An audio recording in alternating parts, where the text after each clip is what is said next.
Thank you all for being here. As the Deputy Chair of the Progressive Caucus, I am grateful to have our members united to ensure the Department of Homeland Security faces accountability. Last week, the nation watched an ICE agent shoot a Minnesota resident in broad daylight. Not once, not twice, but 3 times. I am beyond heartbroken and outraged that the Trump administration's actions led to Renee Nicole Good's murder. Her final words before being shot were calm and non-threatening. She said, "That's fine, dude. I'm not mad at you." Those are the words of someone attempting to de-escalate, not someone posing a lethal threat. After the shots were fired, the agent is heard saying, "Fucking bitch." This did not happen in isolation. This was not an accident, and it was certainly not inevitable. This killing is the direct consequence of deliberate choices made by Donald Trump and his administration. Over the last few months, the president has repeatedly inflamed tensions, espoused hateful rhetoric, and intensified attacks on Minnesotans, especially the Somali community.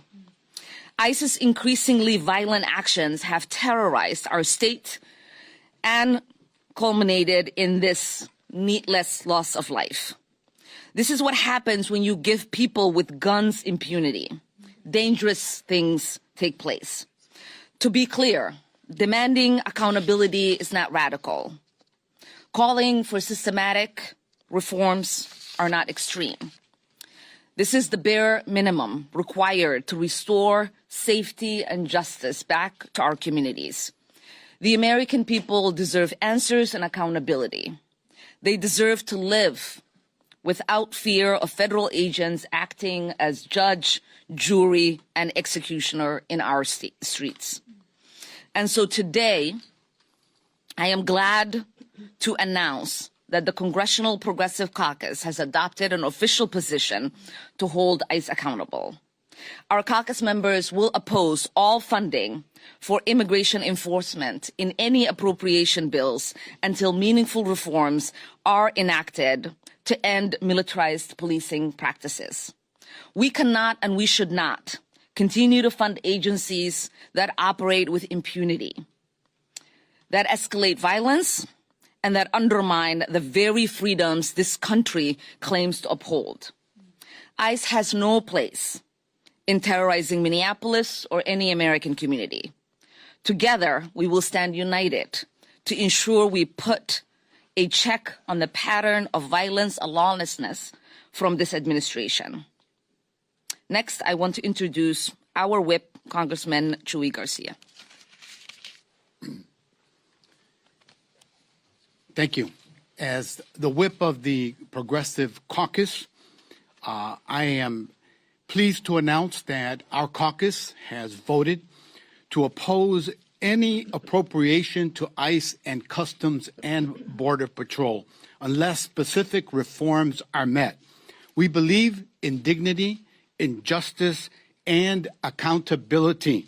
ICE has acted lawlessly and recklessly for decades. It's only now that we have videos and the evidence. This isn't a new development, but now the problem has been supercharged. Led by Republicans, Congress has signed off on tens of billions of dollars for the agency.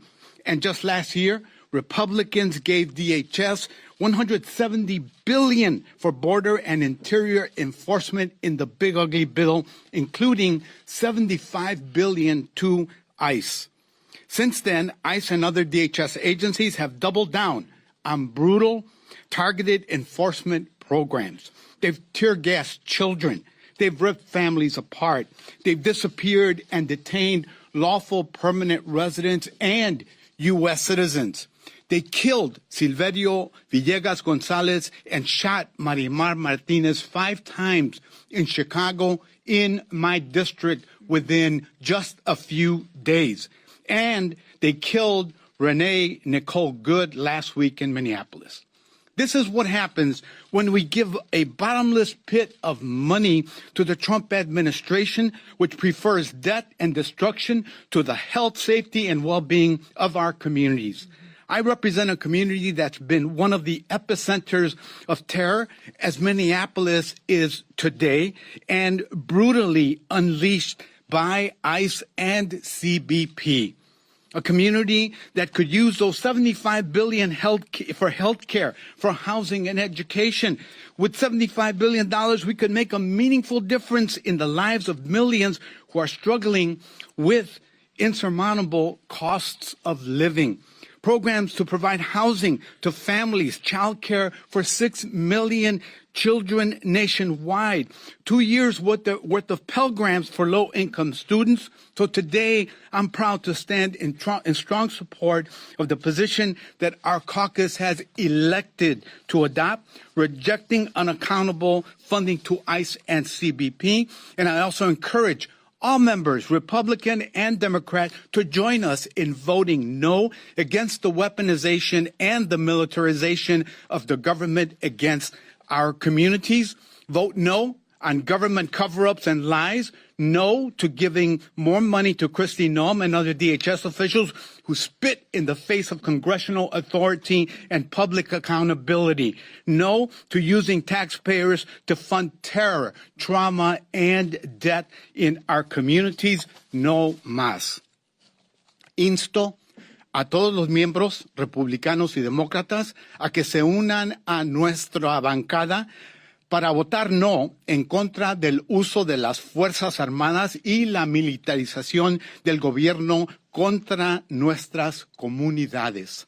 Vote no contra los encubrimientos y las mentiras del gobierno, no a darle más dinero a Kristi Noem y a los otros funcionarios del Departamento de Seguridad Nacional que desprecian la autoridad del Congreso y la rendición de cuentas ante el público. No al usar de dinero de las contribuyentes para financiar el terror, el trauma y la muerte en nuestras comunidades.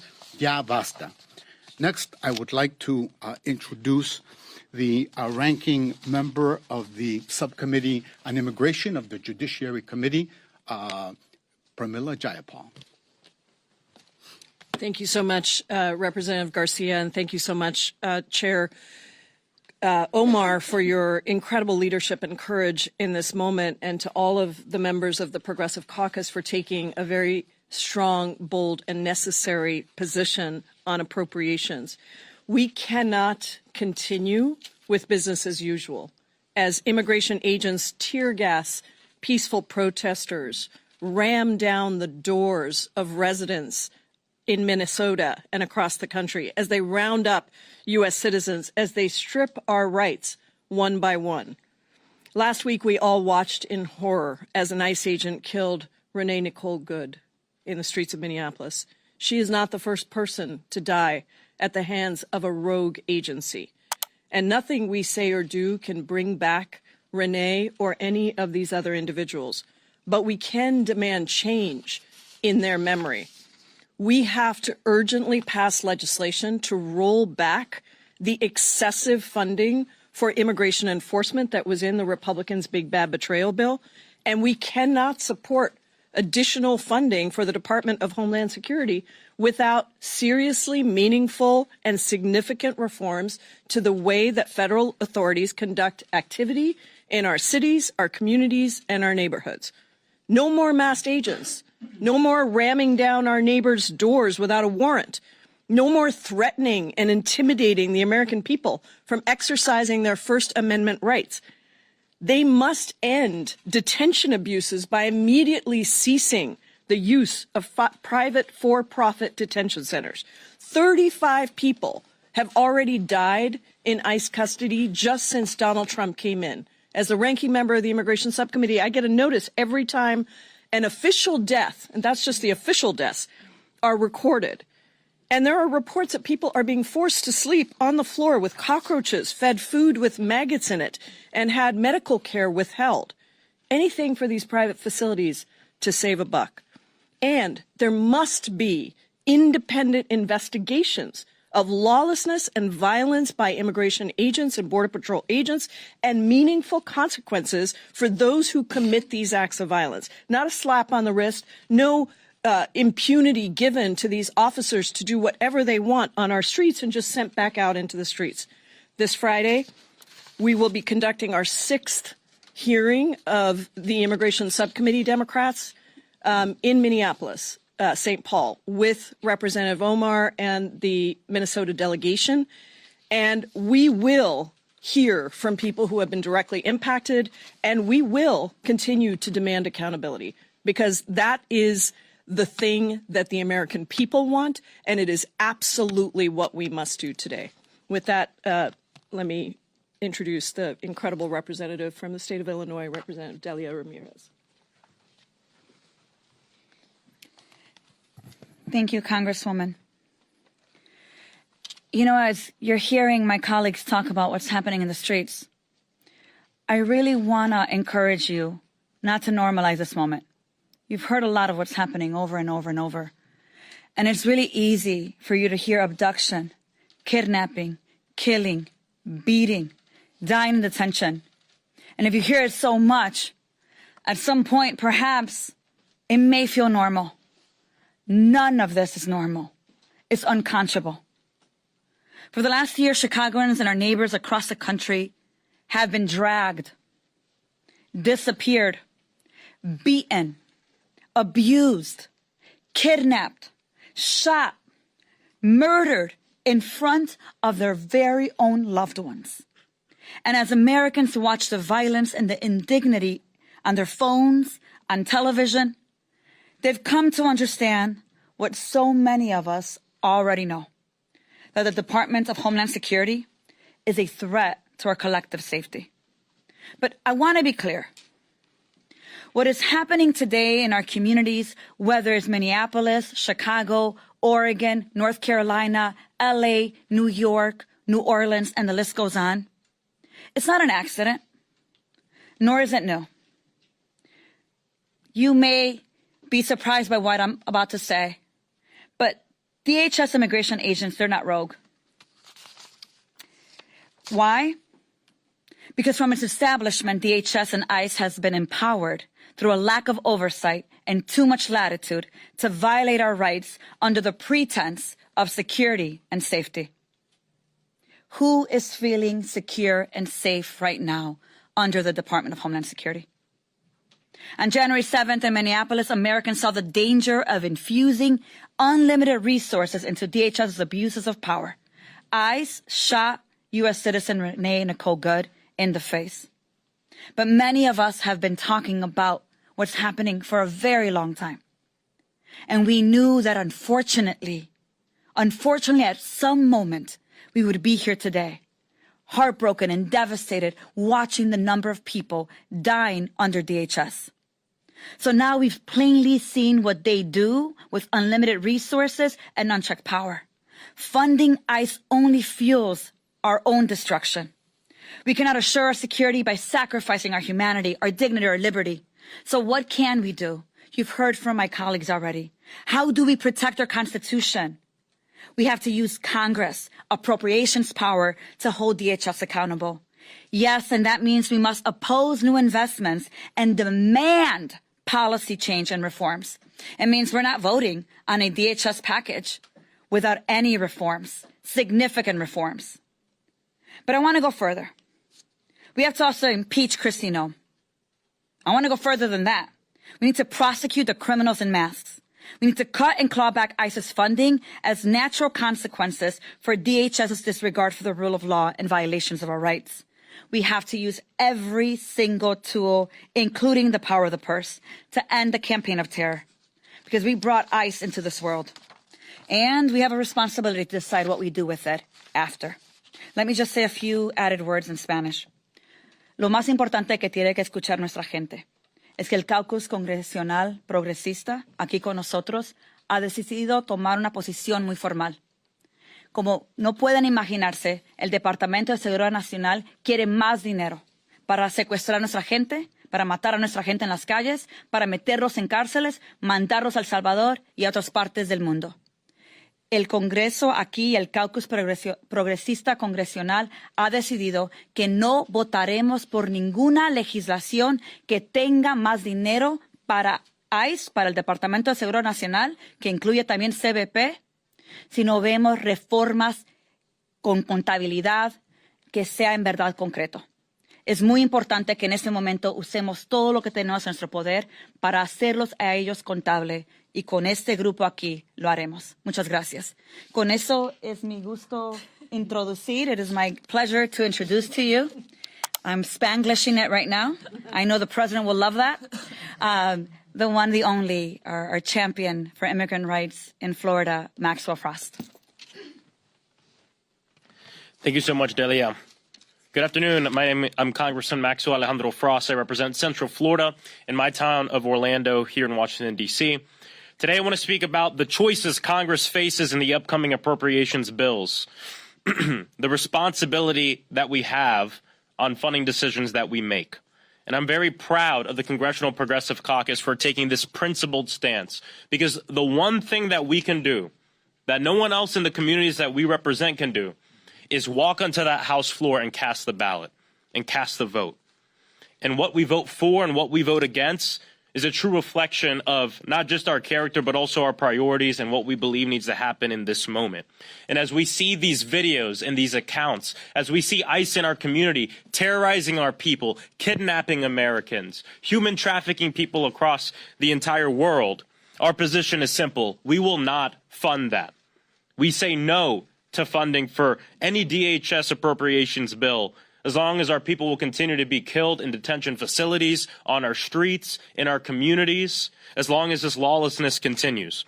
And this position is grounded in the reality of what's happening right now. 32 people have died in ICE custody in 2025. In 2025 alone. The agency's deadliest year in more than 2 decades. And in case after case, families and attorneys pleaded for basic medical care. Their loved ones died after being denied the treatment that they needed. In December alone, 6 people died in detention facilities. The pattern is accelerating, not improving. And just last week, Renee Nicole Good was shot, killed, murdered by an ICE agent in Minneapolis. She was a mother, a partner, a neighbor, a poet, a member of her community, and her death was preventable, and it should have never happened. Our nation is at a critical inflection point.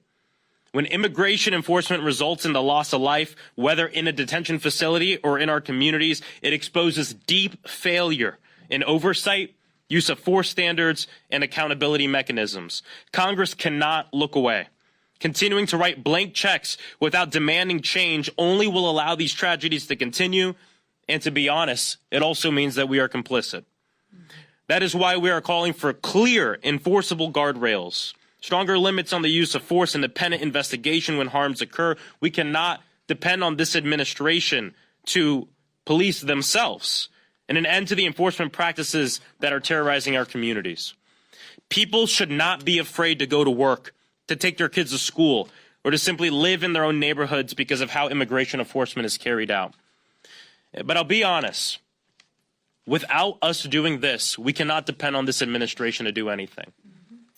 I mean, hell, if they didn't care when gunmen walked into our elementary schools and murdered children on the floor in cold blood as they were there to learn, why the hell would they care about Renee Good?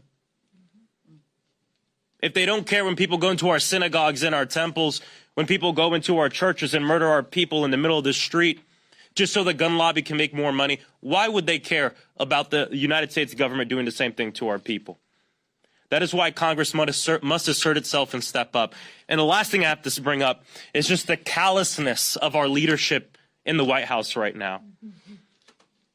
That no matter what your political beliefs are, that an American died. She was murdered. Need I say executed by a federal agent who looked her in the face, looked her in the eyes, and then shot her in the face. And as her car turned into a casket and rolled away uncontrollably and hit a pole, he called her a fucking bitch. And then the president and the vice president and Kristi Noem take to social media, take to their podiums to tell the country that she's a domestic terrorist. And then my colleagues on the other side of the aisle have the audacity to take to social media, to take to the oversight committee to say, well, hold up. We got to let the process play out to know what happened, trying to gaslight us from what we saw with our very eyes. Of course, everybody deserves due process. You know who didn't get due process? Renee Nicole Good. She didn't get a shred of due process before she was murdered and executed by an ICE officer who obviously wanted to do her harm because he was mad, because he was angry, and he had a gun. And he used that gun to murder an American and a human. There is no leadership in this nation right now. It is a very dark moment. And I'm not going to hold my breath waiting for this administration to do the right thing. And so I'm proud of the Congressional Progressive Caucus for taking a very principled stand to say that we are not going to be complicit in the killing of our people, in the terrorizing of our communities, and we're going to do something about it. Without further ado, let me bring up my colleague, Representative Maxine Dexter.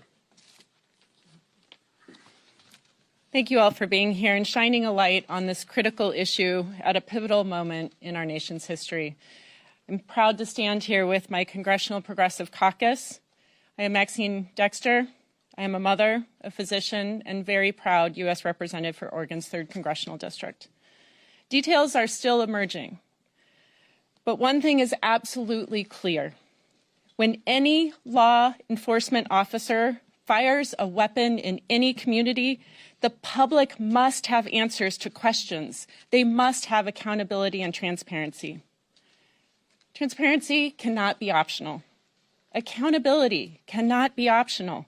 And due process is not just not optional, it is foundational to the priorities of our nation, to the principles of our country. There was a time when the American people could trust the federal government. We could believe that they were upholding principles and our laws, and that they would share information based on facts, not spin or propaganda. That time has passed, folks. That's why I'm grateful to Oregon's Attorney General, who has launched an independent investigation to gather facts without political interference.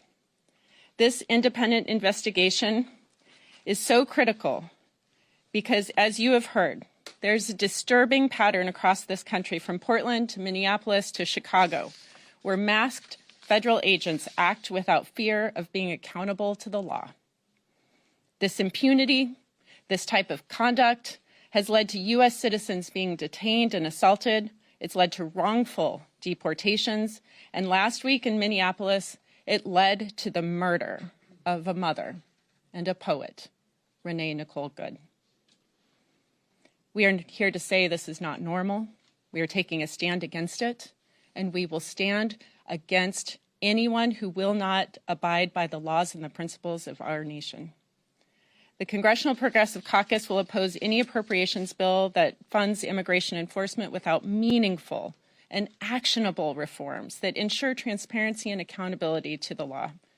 No blank checks, no business as usual. It is horrific that I must say this in the year 2026, but I will every single day until it is reality.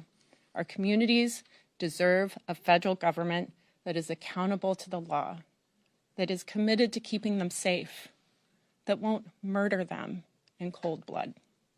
Nothing else will do. Thank you. I yield back now to our Deputy Chief or Director. Oh, sorry. Or something or other.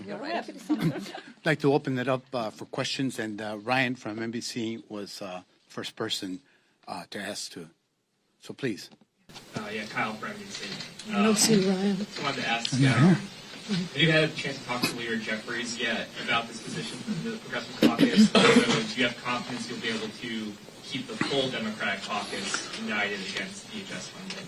We have had the opportunity to dialogue with him and with Democratic leadership. Democratic leadership understands what is going on. They are very concerned, and they also share our sentiment that we need to do something to bring reform, to bring change, to stop the lawlessness, the cruelty, and the abuse of power that's taking place within ICE and CBP and DHS. Yes, sir. Thank you, Mr. Garcia. I'm curious, many of you talked about needing significant reforms in order to support a DHS funding bill. I'm curious if you can add some specificity behind are there any specific provisions that are red lines that if you all don't see them, I'm just looking to get some clarity on what you all mean by. I'd like to start with ranking member of our Judiciary Committee talk about that. Thank you. The Immigration Subcommittee, Democrats, we have been putting together a list of what constitutes meaningful reforms. Some of them you may have heard of, some of them you may not have, but obviously things like not wearing masks, requiring a warrant for an arrest, the private detention facilities, the issues that we've been seeing with the federal government not sharing information with state law enforcement officials around independent investigations for accountability. So there are a number of things that we have identified that are really all critically important because the abuses are so widespread and occur in so many different places. We have to address all of them. And I think I think it is important for us to understand that one small fix to some meaningless provision is not constitute serious accountability. And I will say that the Judiciary Committee and Representative Garcia, critical member of that committee, we have turned, this is our second hearing, I'm going to go back right now, in Judiciary that has become a hearing on Minnesota. Because every bill that they try to bring forward has nothing to do with the real issues that we are dealing with, but we have forced the Republicans on the committee, because every Democratic member has stood up and said, how can you watch this? We have played the videos. We've done frame-by-frame analysis. We are not going to rest until we have that real accountability, and we will not vote for these appropriations bills that do not include that kind of significant reform and accountability. Let's go to this side. Yes, sir. How many Democrats do you anticipate will support your all's proposal to not support any ICE funding? I don't have a precise number on that, but we feel very strongly as a caucus. The vote was overwhelming, nearly unanimous, I believe. And two, we've heard from all quarters of the Democratic caucus, members who are very concerned about what's transpiring, understand that DHS is out of control, that the abuses are pervasive and throughout, and that it needs to stop. So we know that there'll be additional support from other caucuses. And if this means, we have another government shutdown because you guys, don't approve of this funding, what is your message to Democrats and to lawmakers? Well, we're not ready to talk about a government shutdown. We're talking about an issue that's captivating the nation and the need for reform of an agency that's received so much money that they don't know what to do with it. And the more that they have, the more that they'll spend, the more the abuses that will occur on American citizens and other individuals. Yes. Thank you. If you propose defunding ICE, then how would you deal specifically with illegal immigrants who do have criminal backgrounds in the U.S.? Look, the law is clear on the removal of such immigrants who may have criminal records. We're not opposed to that. What we're opposed to is the trampling of constitutional rights, the racial profiling, the use of masks, the use of the deadly use of force, the disrespect that agents show in our communities has never been inflicted on any community in recent history. And that's what really is at the heart of all of this. You can't be treated like dirt and not protest and not be outraged about what's happened. Yes. Thank you. Similar to that question, but if funding or authority even for ICE is reduced, who ultimately fills that enforcement gap, and how do you reassure the American people that these changes won't end up shielding the criminals? Well, I'll defer to ranking member.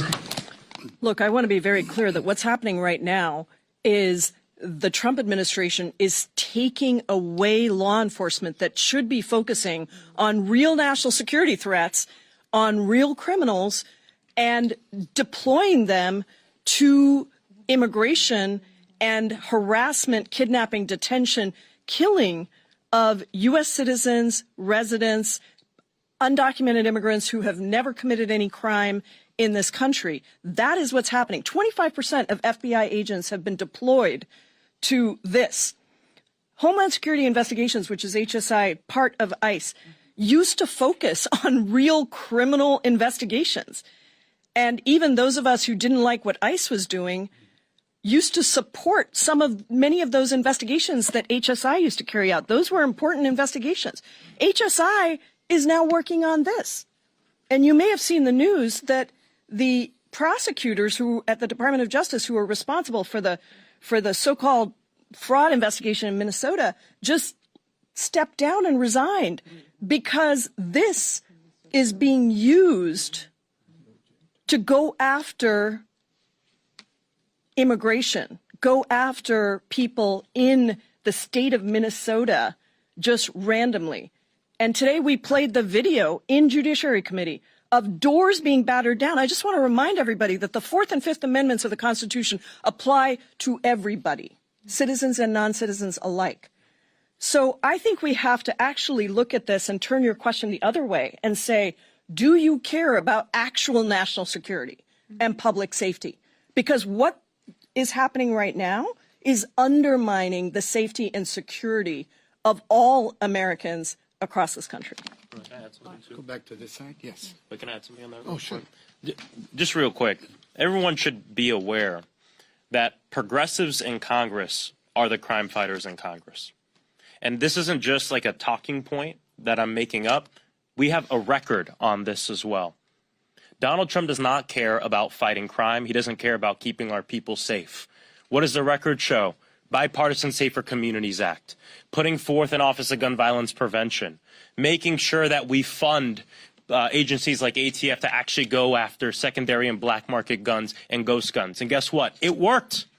For the past 3 years, the last 3 years of the Biden administration, gun violence that went down the most it's ever gone down in our nation's history, including homicides by gun. What are the first things that Donald Trump did? Gut ATF. Get rid of crime gun intelligence. Get rid of the Office of Gun Violence Prevention. Scale back community violence intervention work. All these things that were supported in many cases in a bipartisan effort, Trump got rid of. Yeah, and pardon insurrectionists and pardon people. So I just think it's important to know that for a lot of time, those on the right here in Congress want to use crime and talk about safety as a political point to win an election. Then they get into office and they don't do anything to actually make our people safer. They try to use it for their own agenda. We have passed legislation that has resulted in less people dying and less crime being committed. Those are the numbers. And they don't care about how Donald Trump feels about them. Because every life saved and behind every number, there's a human. And we get that. So if you want to ask somebody about crime, please ask congressional Republicans and Donald Trump why they're fine with gutting the ATF, why they're fine with completely stepping away from making sure that we do something about the black market of guns and ghost guns that are hurting our communities and that are out there killing our people. That's community safety. Yes. Thank you for taking my question. Oh, sorry, Congressman. Sorry, I was just, there's Just on, I understand your position related to DHS appropriations bill is focused heavily on immigration enforcement and what happened in Minnesota. But obviously part of the DHS appropriations bill, it also funds the TSA, it also funds FEMA. And so when you guys make this position about not voting for a DHS appropriations bill that doesn't have reforms to ICE and those immigration services, how do those people like TSA agents and people who need FEMA funding factor into that? Given, TSA agents just worked for over 40 days without getting paid during the government shutdown. So what's your message to those people if you're not going to vote for a DHS appropriations bill? The greatest abuses and trampling of Americans' rights are occurring in the places that are in the news right now. No caucus is as pro-labor and pro-worker as is the Progressive Caucus. We have many, many champions in our ranks.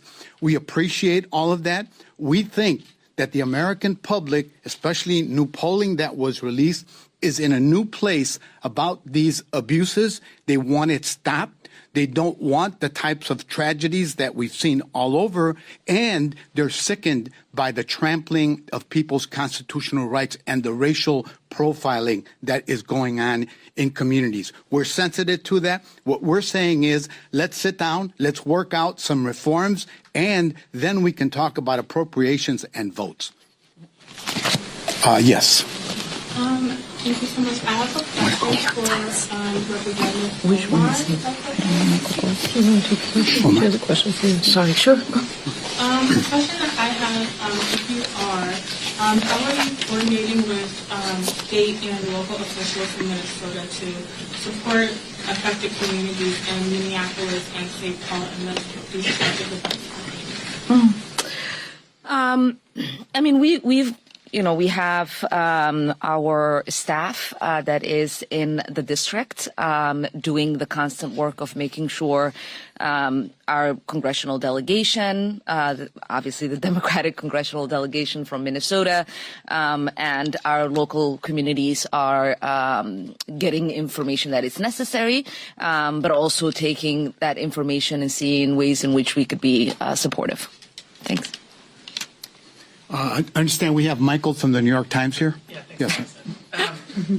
So much pressure now. I wanted to ask, so you guys are talking about attaching meaningful reform to an appropriations bill, but as I'm sure you know, Secretary Noem, in a court filing on Saturday, suggested the sheer amount of money that was given to DHS during that reconciliation bill exempts them from an existing oversight requirement appropriations. So how do you contend with that as you're pushing for meaningful reform on a spending bill that she's already suggesting she has enough money to work around? She doesn't need the money. You want to do it? Okay. Okay, first of all, it's a BS argument, and hopefully the court is going to say that. Clearly, we have to spell things out even more than we have. But first of all, you can't make an argument that in that particular case of that detention set, that federal facility, that is a federal building, as I understand it, Representative Omar, and you can't suddenly say that that was only funded by the one big bad betrayal bill. So it's not, we don't think we're in court around that. We don't think it's going to hold up. But what I would say is, why are Republicans refusing to have accountability for agents who go rogue? Why are they refusing to have an independent investigation into this? Why were they immediately out trying to classify what happened and lie about what happened and gaslight the American people who saw it with their own eyes? Because they don't want, and Kristi Noem herself, by the way, on CNN said, you can't trust the government. And Dana Bash said, you are the government. She said, I know, that's what I'm saying.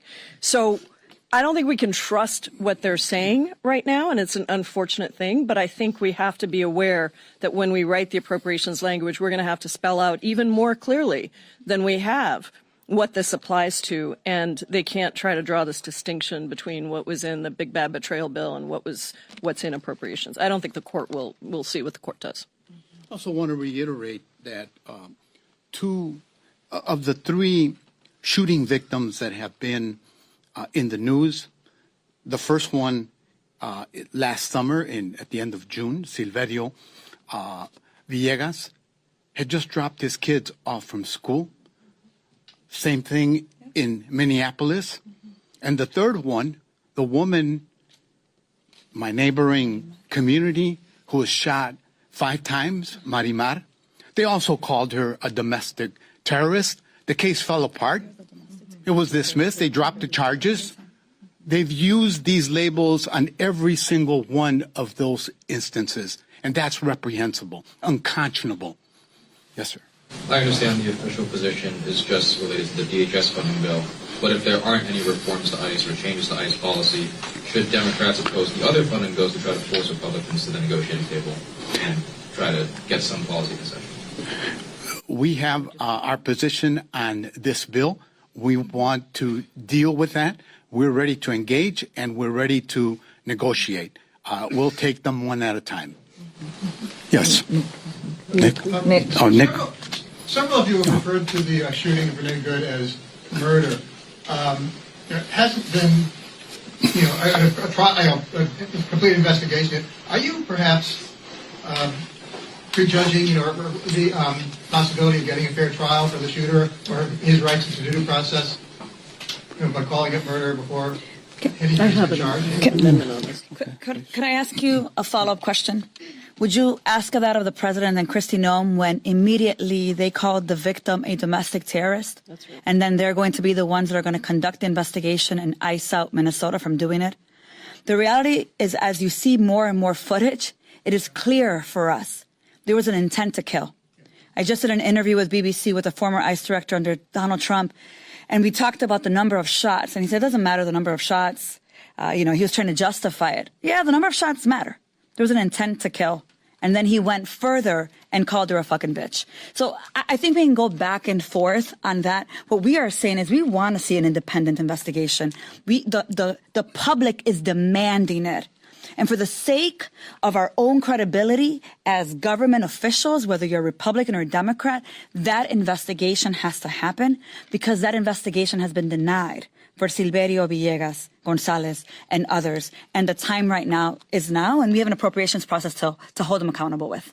And I will just say that the very first person that made a determination about this case was Kristi Noem. That's right. And then Donald Trump. That's right. So I introduced an amendment today on a judiciary bill to call for an independent investigation into this, because this is what our Republican colleagues kept saying last week during a hearing. We need an independent investigation. While at the same time, they were backing up the fact that the very institution that should be calling for an independent investigation from the beginning. Imagine how different this would have been if Kristi Noem and Donald Trump had immediately said, this is horrific, a U.S. citizen was killed, we've seen the video, it is extremely disturbing to us, we are immediately launching, in conjunction with state and law enforcement officials, an independent investigation into what happened. This whole thing would have, so I agree with Representative Ramirez. Ask the White House this question, because they are the ones that started this from the very beginning. We went back and forth in judiciary last week with our Republican colleagues who wanted to analyze it. Great, let's have an independent investigation. They don't want it. They all voted against it today. Okay. Last question. Mr. Wu. Yeah, I wanted to ask, in recent days, some Democrats, Mr. Espaillat among them, have been talking about the need to terminate ICE altogether and rebuild it somehow again. Is that a sentiment that you agree with, going beyond mere conditions for ICE? Nick, let me start, and members can feel free to chime in.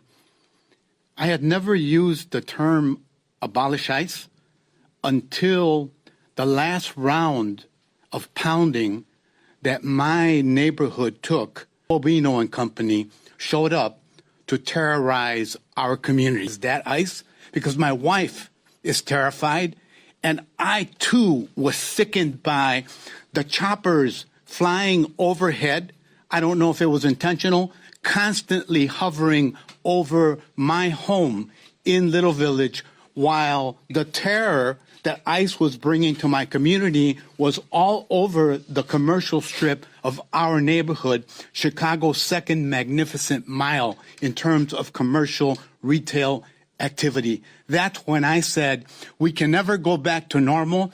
People will never understand that ICE is an agency of the government, that it has legitimacy because of all the violence that they have perpetrated, all the terror that they have sowed, and all the disrespect that they have demonstrated against the people that I represent in Congress.